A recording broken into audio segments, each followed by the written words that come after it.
Hello students, I'm Sam sir and today we are with the first chapter of geography from your textbook known as India Physical Environment. The chapter's name is India Location. Now India is located entirely in the northern hemisphere.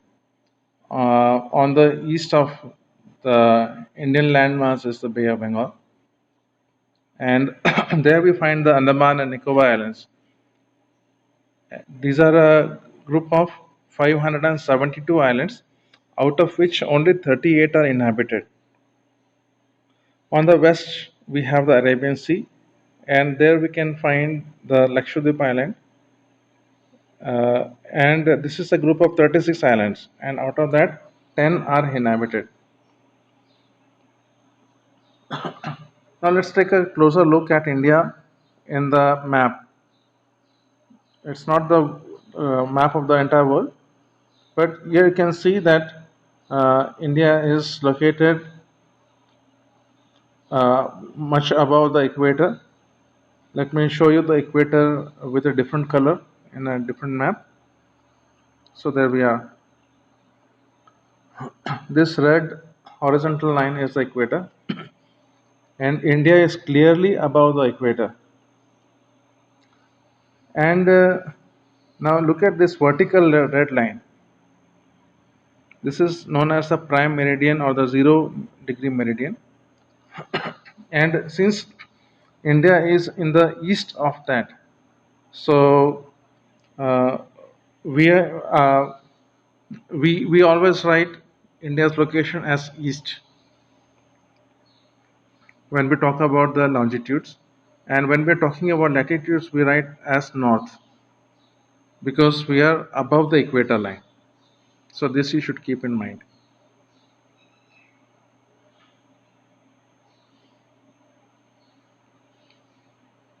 Now there's this central thick red line which is known as the Tropic of Cancer, and it's located at 23.5 degrees, and it divides India into approximately two equal halves. So we have two climatic zones. We have the tropical climate below this Tropic of Cancer, and above it we have the subtropical region. Now this is the map of India. Now we will see the north, south, east and west extremes of India. The northernmost extreme point is known as Indira Col. This is northernmost tip of India. And on the west, the westernmost point is known as Dwarka, which is in Gujarat. On the east, there is a village known as Kibitu. It is the easternmost village. It's in the state of Arunachal Pradesh. Now, when it comes to south of India, you have to remember two figures.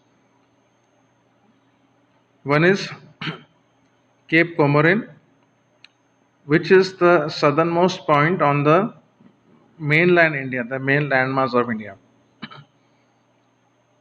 But there is one point which is even southernmost to this.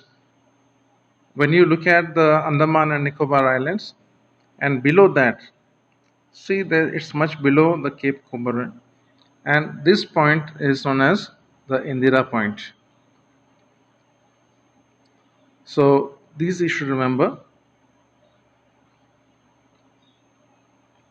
To put it down in one place, the northernmost point is at 37 degrees 6 minutes, and it is known as Indira Col and Kashmir. In the south, we have two numbers, 8 degree and 4 minutes north, that is Cape Comorin. That is in the southernmost tip of the mainland India. And overall southernmost is 6 degree 45 minutes, which is known as the Indira Point, which is the southernmost point in the Nicobar district, Nicobar Islands. On the east, we have the Kevitu village in Arunachal Pradesh. On the west, we have Dwarka, which is in Gujarat. We have a time meridian at 82 degrees and 30 minutes, which is passing through Mirzapur. Now about the time meridian, uh, you know, that the Earth turns once on its axis in 24 hours. So you divide 360 degrees with 24 hours. So that amounts to 15 degrees per hour. That means in 1 hour the Earth is moving 15 degrees. So in half an hour it would move 7.5 degrees. So there's a general understanding among the countries of the world to select the standard meridian in multiples of 7 degree and 30 minutes. That is half of 15 degrees. Because 15 degrees represent 1 hour, 7 degree 30 minutes will represent half an hour. That is why 82 degrees and 30 minutes east has been selected as the standard meridian of India. Now the Indian Standard Time is ahead of the Greenwich Mean Time by 5 hours and 30 minutes. You remember I showed you the Greenwich Meridian, and India is on the east. So whatever is on the east is ahead of Greenwich Mean Time, and whatever is on the west is uh, behind Greenwich Mean Time. The reason for this is Earth is moving from west to east. That is why we have our sunrise from east and the sun sets in the west. Now, there are some countries where there are more than one standard meridians due to their vast east to west extent. The example is United States of America. It has got 7 time zones because its width is very big. India, the width of India is 30 degrees. So India could have 2 time zones, but instead of having 2 different time zones, we went for the average, the median, the one which is in the middle, and that is passing through the town of Mirzapur in Uttar Pradesh. Now, if you look at the size of India, from east to west, that is from Dwarka to Kivitu, we are 3,214 kilometers as the crow flies, so they say. And from the northernmost tip, that is Indira Col, to Cape Comorin, we are 2,933 kilometers. And this black vertical line is the time meridian, and it passes over Mirzapur, which is near Allahabad, and it also divides the country widthwise in almost 2 equal halves. Now, east to west, we are 3,214 kilometers, and north to south, we are 2,933 kilometers. We have a total surface area of 3.28 million square kilometers. Please remember, till the day you are learning geography, you should remember these figures, because even next year this is required. And next year there will be some calculations also based on these figures. We are the 7th largest country in the world based on the size of land, and second largest in population. The surface area of Earth covers 2.4% of the total surface area of the Earth, and the length of the borders and boundaries, that is the land border and the sea borders, together they add up to 15,200 kilometers. The length of sea coast, when we also consider the islands, the Andaman and Nicobar and the Lakshadweep Islands, it adds up to 7,517 kilometers. Now, if you look at this figure, 15,200 and 7,500, that means 50% of the boundary or the border is the sea coast. So we have a very big sea coast, and it has got important implications. First of all, we have we have several seaports, the shipping ports, both for navy purpose and for civilian purpose, movement of goods. And since the landlocked area is difficult to guard, because we have the Himalayas in the northwest and the north and the eastern side, and we already have a country such as Pakistan in towards one of the sides. It's difficult to guard our borders, the land borders, but it's easy to guard our sea borders. Then such a large coastal area has given rise to a big fisheries industries. The fisheries industries in India, they give a revenue of 45,000 crore rupees to the country every year. And because of the large coastal area, we have a very gentle, equitable climate in most of the part of the country, especially in the coastal regions, where it is neither too hot nor too cold.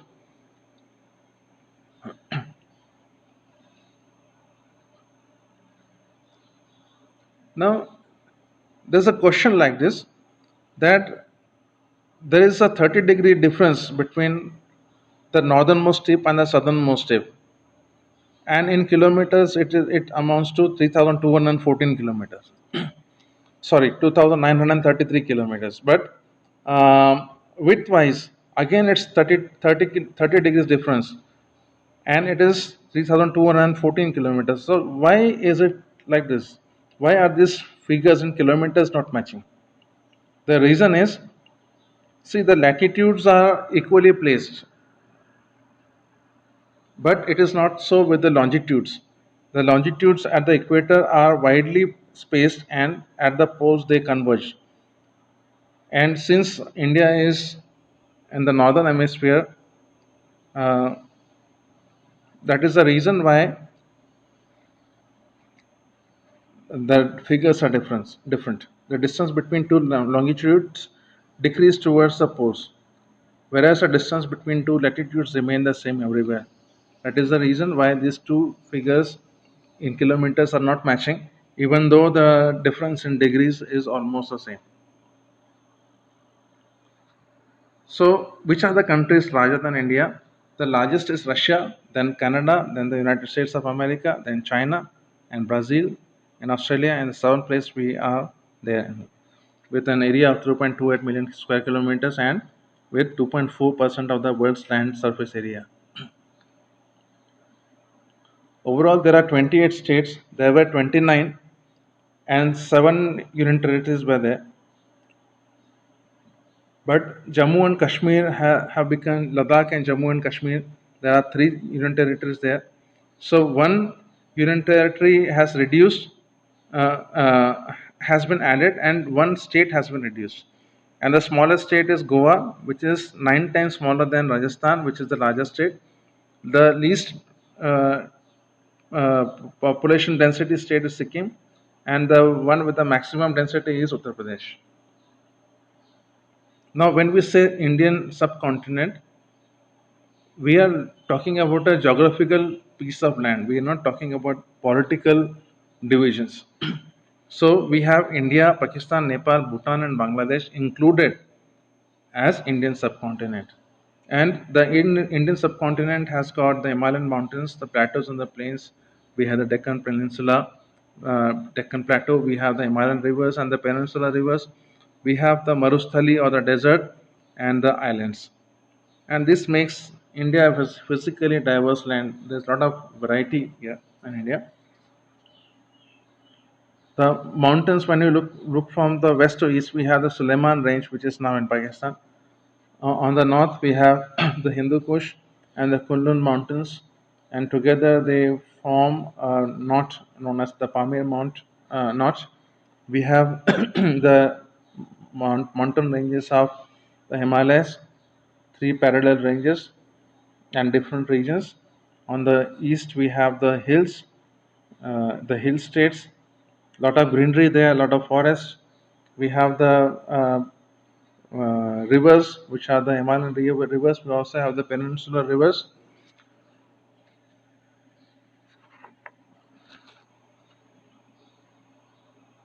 This Himalayas, together with other ranges, have acted as a physical barrier, and it was and still is difficult to cross this barrier except via a few mountain passes, such as the Khyber, the Bolan, the Shipkila, the Nathula, and the Bomdila Pass. A pass is the gap between two mountains. There are more number of passes. We have the Indian desert, also known as the Thar Desert or the Great Indian Desert in Rajasthan, the Deccan Plateau with the Eastern Ghats and the Western Ghats, the Malwa Plateau and the Satpura and Vindhyachal ranges, the Aravalli.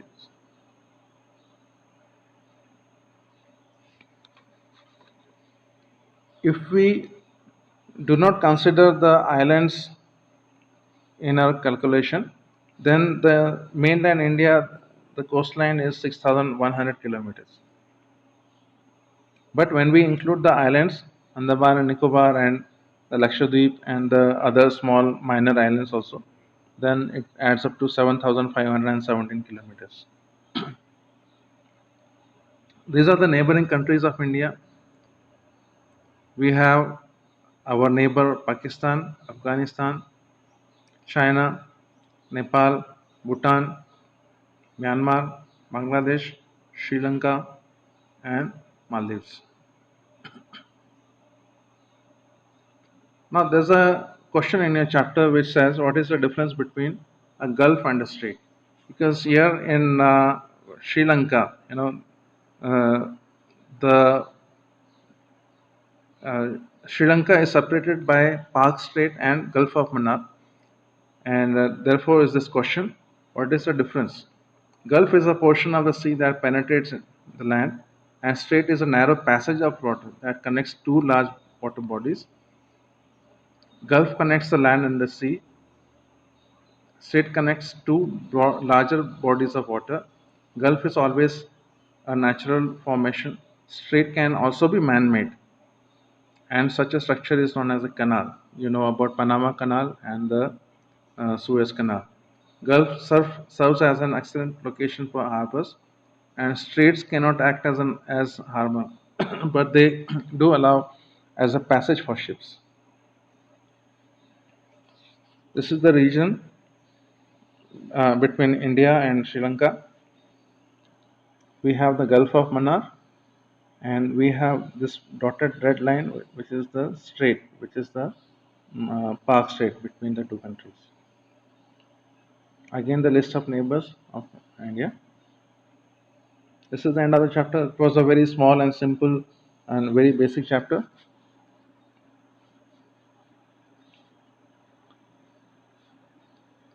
The maritime location of Peninsula India has provided links to the neighboring region through sea route, also through land route that was limited. Now we have the air routes also. And Sri Lanka and Maldives are the two island countries located in the Indian Ocean. What do you say? Do you think that physical barrier is a hindrance in interaction with our neighboring countries in modern times? That would have been true in the earlier times, but it is no longer true because we have overcome these difficulties in the present time. Give it a like and share this video with your friends and subscribe to the channel. Bye till the next one.